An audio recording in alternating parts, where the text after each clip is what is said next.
Hello YouTube, this is SD Prepper, and I just wanted to kind of go over some of the basics, things that I talk about with my friends or anybody that asks me about getting into prepping.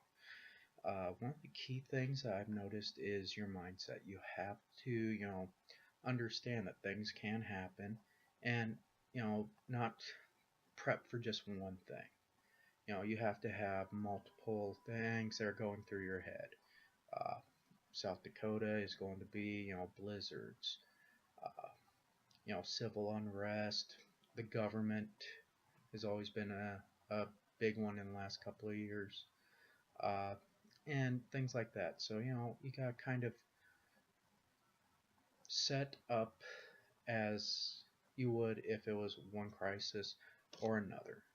You can't just sit there and say, I'm only worried about the zombie apocalypse. I got enough ammo. I can find everything I want. Because we all know that if you prep for one thing, more likely than not, you're going to run into something else that came out of left field for you. Another thing is, and this is the first thing I suggest in line of purchases, things like that, is getting your supply of water. And that is, maybe one extra case of bottled water if you buy a lot of water, or going out and maybe buying, a case of 4 gallons of water put off to the side. Keep in mind they normally suggest a gallon of water per person per day. So for like with me, it's me, my wife, and my son. So 12 gallons of water is what I like to keep at the absolute minimum. And to me, I try not to go anywhere under that, but it happens sometimes. So another thing that you need to look at after obtaining the water is your food supplies. Yet again, it's best to have probably at least 3-4 days worth of food per person. And you can get those relatively cheap. If you go to any of the box stores, things like that, they'll run clearances on things that, their providers send them saying, at least try selling this. If you can't, clearance it. So I pick up, quite a few little things on clearance, like those little mylar tunas. We have a selection of like teriyaki, some garlic and herb, just things that didn't sell at the store that we were and that I work at. So, you can pick up little things. You don't want to, sit there and say, I need a full 3-course meal. If you're in, a rough time, just the little bits are going to be all you really need. Another thing to look at after you get your 3 days, 5 days worth of food is some type of temporary sheltering. That could just be a tarp. You can use a tarp just to make a basic, tent with a little bit of polycord and things like that. Sorry, paracord. And just think about stuff like that.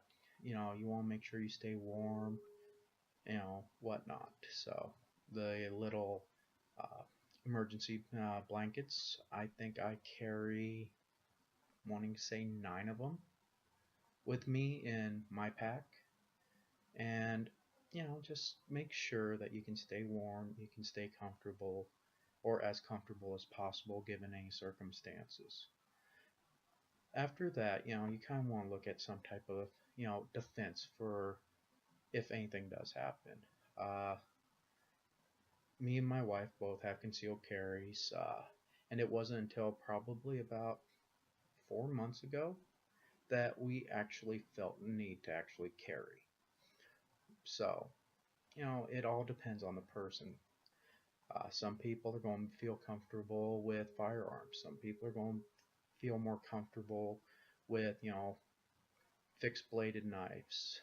Some might just want to go the martial arts or, any type of a self-defense course.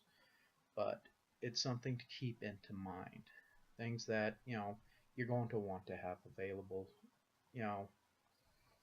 because yeah, it comes down to if you're the only one on the block with food, and there's other people that know you have food, you don't want that possibility that they're going to steal the food out of your kid's mouth.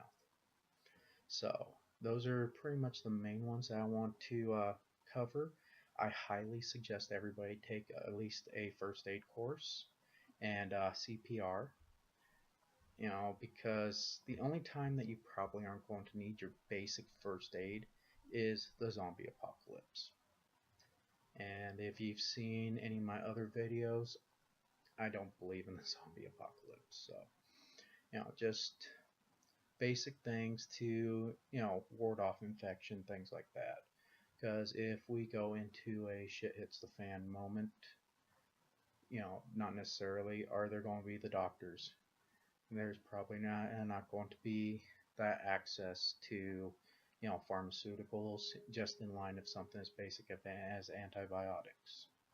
So, kind of keep in mind that everything that you learn that and for prepping is all really going to focus, like I said, main thing is on that mindset, because you need to make sure that you are keeping yourself and your family safe.